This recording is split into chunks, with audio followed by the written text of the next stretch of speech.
maging matalino, may respeto sa kapwa at higit sa lahat ay magkaroon ng personal na pagkakilala sa Diyos paglaki mo. So, mahal na mahal ka namin, nandito kami lagi para sa'yo. Sana naiintindihan mo, Mark. We love you so much.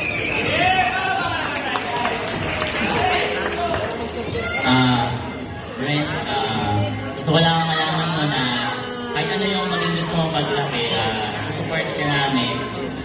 Kahit maging gusto mo maging piloto, engineer, doctor, or pastor. Yun yung gusto niyo minsan yung maging pastor ka.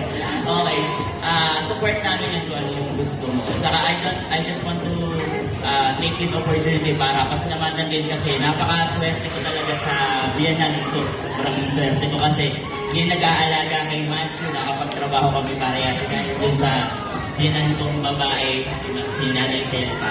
Salamat po sa pag-aalaga ko. Although, ako lang yung binibigay namin monetary, binibigay namin, patuloy pa rin yung naalagaan si Manchu sa akin.